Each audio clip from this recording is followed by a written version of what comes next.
This timeout is sponsored by Augie's Locker Room. Augie's features the largest collection of Notre Dame football memorabilia and gifts, including rare and hard-to-find items. Hey, this is Augie, Augie's Locker Room. Website, augieslockerroom.com. Visit us here or the website. Audric Estime finished 25 yards short and probably 1/4 of football played of Notre Dame's single-game rushing record set in 2003 by Julius Jones, but he did break Notre Dame's single-season touchdown rushing record set in 1984 by Alan Pinkett.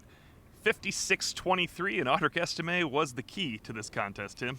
238 yards rushing, 25 carries. He wasn't aware of the record. I actually thought Notre Dame might send some of the information down to the sideline, but you know what? He had 25 carries. It was enough, and as you said, he had the 18. Now has 18 rushing touchdowns.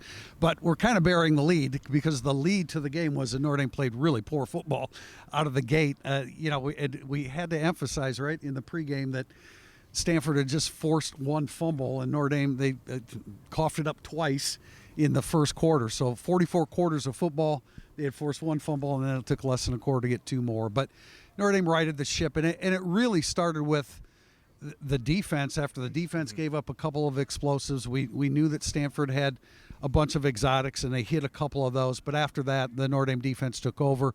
The offense, kept pushing forward. Sam Hartman barely threw the football tonight, but he didn't have to because Notre Dame had 381 yards rushing. 28-16 at the half. Audric Estime was pretty good throughout, but Notre Dame only had 10 offensive snaps in the first quarter. Sam Hartman broke away for a 25-yard gain and fumbled. Sam Hartman threw an interception. And I thought the killer was after a field goal by Stanford, Jadarian Price fumbles on the kickoff return. He was hit hard from behind, but you can't have that. So you have 3 turnovers that early in the contest. It was really the only chance that they would have. You could tell after a while that they were going to feed Audric Estime, and Stanford wanted no part of him. I not really jokingly said to you, you kind of laughed, that that's as hard as I've ever seen him run. I think he realized these guys cannot tackle me because every time he got hit, he turned forward for multiple yards, not just one more yard. It wasn't fighting for inches, it was fighting for 5-yard segments by Estime. Yeah, he was carrying people, and frankly, I mean, if you look at it, if you think about it, it seems like he had more than 25 carries because there was their entire series where he had multiple. How many first downs did he get? He had 12 or 13 first downs or touchdowns on his 25 carries. I have that was going into the fourth quarter, which he did not play. We'll get to that in a second.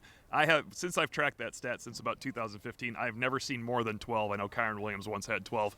Estime either finished with 12 or 13. I have to look back, but he obviously would have broken it, and he would have broken the record had he had a shot. But when Marcus Freeman says I have to do right by Notre Dame and by the player, in this case, it really does make a lot of sense because you imagine Audric Estime getting hurt in his final quarter of football, too, in that situation. He clearly made his case today. And we don't know whether he'll play in a bowl game. He says he has a decision to make. He said he hasn't put a timetable on it. He's just going to go to work on Monday, as they usually do after a game, recapping the game.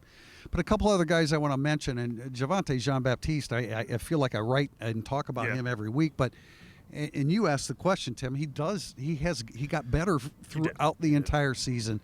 A dominant player. I think he's put himself in position to certainly have a shot to play in the NFL. And then Jordan Faison, the perspective from the third floor of the Stanford Stadium press box. As soon as the ball was snapped and he took off, I looked upfield. I actually haven't looked up the player's name, but it was number 27. I knew he was in trouble right away because Faison is one of the fastest, if not the fastest guys on the team. And he shot by that guy. And they, he's a guy that he was the leading receiver. He only had, 66 yards total because of what they did in the running game. But they really need to continue to feature him. I know that Sam Hartman tried to squeeze the football into him that one time, and the route was cut off. But Faison and JJB were outstanding again today. Faison had a touchdown. Jaden Greathouse only had one catch, but it was a touchdown. And I thought Tobias Merriweather had a really nice third down catch. I don't know if it was you that said to me that's the best catch of his career. I think it might have been. It was another competitive catch. That's what we wanted to see from Tobias Merriweather. He can continue to build on that.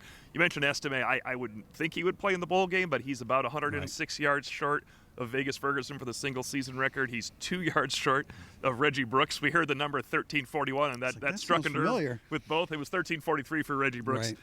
Obviously, Estime is going to have bigger fish to fry in his life than possibly coming back for that record, but there's incentive there now. I mean, this is the last iteration of this team we will see. Before we get into that too much with our podcast later this week, Notre Dame's defense, Al Golden, they really pitched a shutout in the second half. It wasn't until they brought in all the subs that Stanford scored.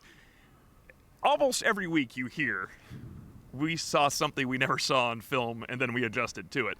I mean, they're so good on defense, I believe it. Al Golden talks about it all the time. He said against Wake Forest, we had no idea what they were running on that one drive where they were so successful in the second quarter. Then they shut it down. That's been the story of the season, is that defense has been playoff level all season. And speaking of the defense, I wanted to mention this stat. And we talked about Alec Iomanner coming into this game and what a prolific season it has been for him. But he caught 7 passes, but that coverage is 58 yards. But even more astonishing, they targeted him 16 times, and he accounted for just 58 yards, which is 3 yards per target, which isn't going to get it done.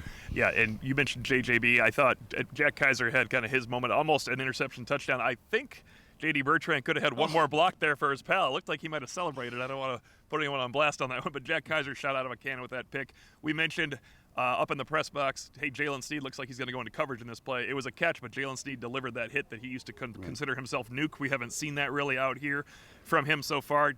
Forced a fumble, Ramon Henderson with the pickup.